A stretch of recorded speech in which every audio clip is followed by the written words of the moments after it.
Question 356.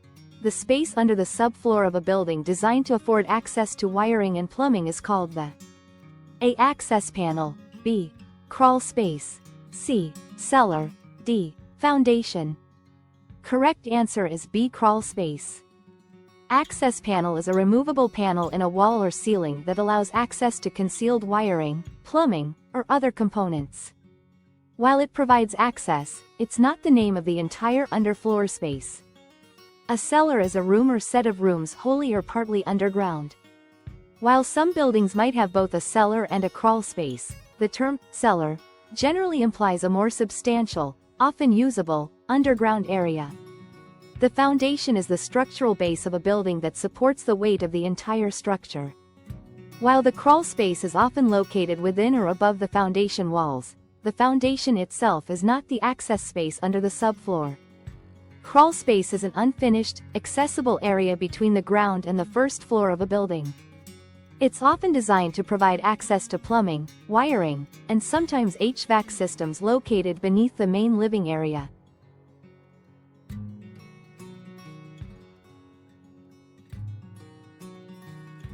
Question 357. Which of the following kinds of lien has the highest priority?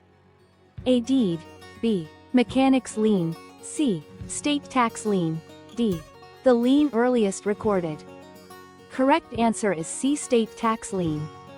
Mechanics liens are unique in that their priority often relates back to the date when the work or materials were first furnished to the property, even if the lien is recorded later. This relation back doctrine can give mechanics liens priority over other liens that were recorded after the commencement of the work. The specific rules and timelines for perfecting a mechanics lien and its priority vary by state, but generally, they are given high priority to protect those who have improved the property. Liens for unpaid property taxes, which can be state or local, and other government taxes typically hold a supervisory or paramount lien position. This means they take priority over virtually all other liens, regardless of when those other liens were recorded. This is to ensure the government's ability to collect necessary revenue. While mechanics liens can have a special, relation-back, priority, tax liens are generally considered superior to mechanics liens and all other types of liens, including those recorded earlier.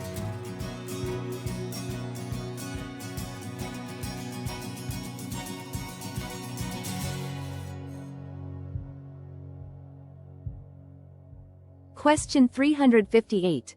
Which factors does an appraiser take into account when appraising an income-generating property? A. Present worth of future benefits, B. Degree of demand for a similar property, C. Neighborhood's unemployment rate, D. Either A or C. Correct answer is A. Present worth of future benefits. The value for an income property is decided by the present worth of future benefits, to be generated during the property's remaining economic life. The present value of future benefits is important when dealing with lump sum settlements. The concept of present value means that a lump sum settlement today is worth more than it will at some time in the future. The process of adjusting for that is to discount future benefits to their present value. In summary, the most direct and key factor an appraiser considers for income-generating properties is the present worth of the income the property is expected to generate in the future. Other factors, like demand and economic conditions, are analyzed to help accurately project those future benefits. Question 359. The Los Angeles Dodgers signed Brock Ramon, a 17-year-old player, to a one-year contract worth $3 million. Because Ramon is a minor, he lacks the legal capacity to enter into a contract. Therefore, the contract is A. Void, B. Voidable, C. Valid, D. Unenforceable by either party. Correct answer is B. Voidable. In the United States, the legal age to enter into contracts is typically 18.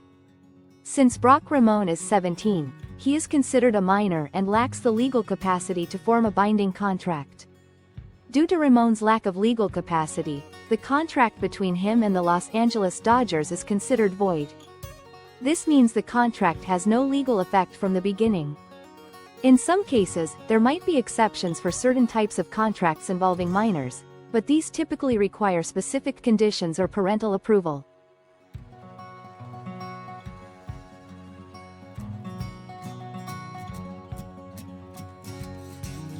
Question 360. In order to avoid being taxed on income, a real estate investment trust, REIT, must distribute at least how much income to shareholders? A1, B, 0.9.C, 0.5.D. Such a distribution of income to be exempt from taxes is not permissible. Correct answer is B, 0.9. Shares in a REIT must be transferable and held by a minimum of 100 persons. A REIT must distribute at least 90% of its taxable income to shareholders annually in order to qualify for the tax exemption. This distribution is considered a dividend for shareholders and is taxed accordingly at their individual income tax rates.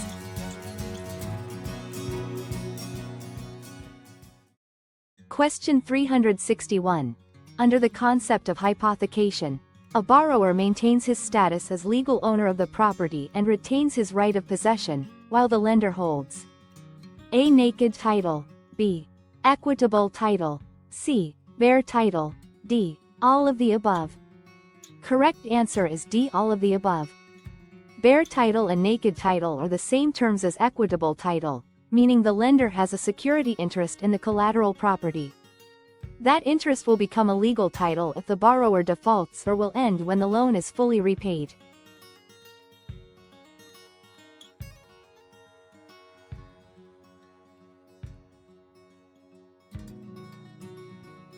Question 362.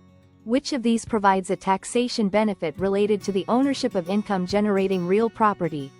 Income-generating real property can offer several tax benefits, including 1. Interest deduction. Mortgage interest paid on a loan used to purchase or improve the property can be deducted from taxable income, reducing your overall tax burden. 2. Treatment of capital gains. When you sell the property for a profit, capital gain, the tax rate on that gain might be lower than the ordinary income tax rate. There are specific holding periods and other qualifications to qualify for the lower capital gains tax rate. 3. Depreciation deduction. The cost of the property, excluding the land, can be depreciated over a set period, allowing you to deduct a portion of that cost from your taxes each year. This reduces your taxable income even though you haven't necessarily sold the asset. These tax benefits can significantly reduce the overall tax liability associated with owning income-generating real estate. It's important to consult with a tax advisor to understand how these benefits apply to your specific situation. Note that the deduction of interest and favorable treatment of capital gains apply to all real properties, not just income-generating ones.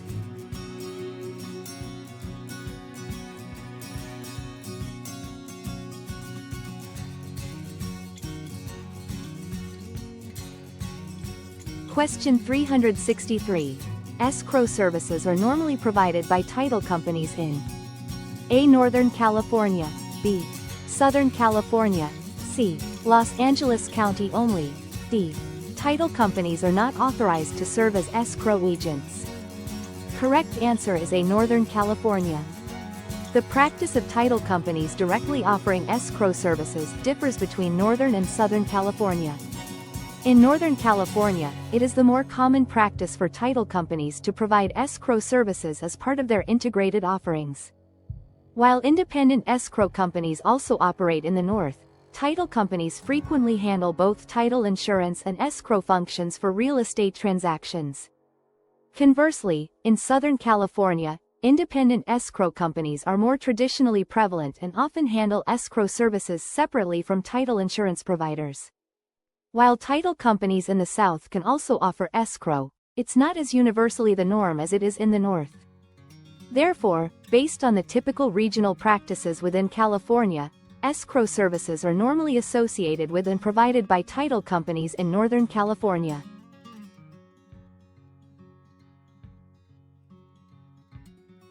Question 364. Who is entitled to the commission when a property is not listed at the time of the offer and has been shown to a buyer by more than one broker? A. The broker who is the procuring cause, B. Whoever listed the property prior to the sale. C. No one. D. All brokers who showed the property. Correct answer is A. The broker who is the procuring cause. In real estate, the procuring cause is the broker who initiated a series of uninterrupted events that led directly to the sale. This typically involves being the first to introduce the buyer to the property and actively working to bring about an agreement between the buyer and seller. Since the property was not listed when the offer was made, there's no pre-existing listing agreement to dictate commission terms or which broker has the exclusive right to sell. The fact that multiple brokers showed the property complicates the situation.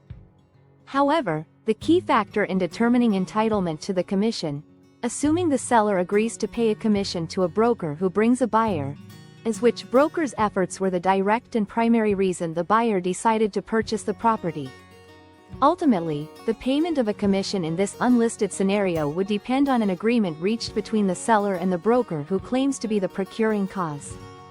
The seller might agree to pay that broker, negotiate a split if they believe another broker also played a significant role, or potentially refuse if they don't believe any broker was the procuring cause.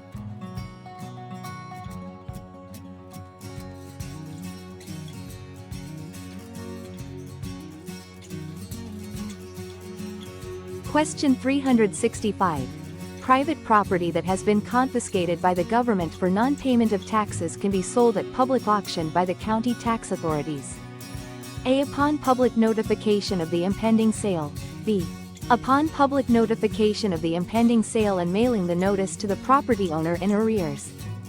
C. Without notice. D. After posting a for sale sign on the property. Correct answer is B. Upon public notification of the impending sale and mailing the notice to the property owner in arrears. Due process of law requires that property owners be given adequate notice and an opportunity to address the tax delinquency before their property is confiscated and sold by the government. This typically involves several steps.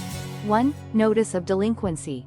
The property owner is usually notified multiple times about the unpaid taxes and the potential consequences of non-payment.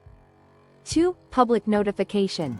Before a tax sale can occur, the county tax authorities are required to provide public notice of the impending auction. This is typically done through publication in local newspapers and sometimes online postings. 3. Direct notice to owner. In addition to public notification, the county is generally required to make a reasonable effort to directly notify the property owner in arrears about the upcoming sale. This often involves mailing a notice to the last known address of the owner.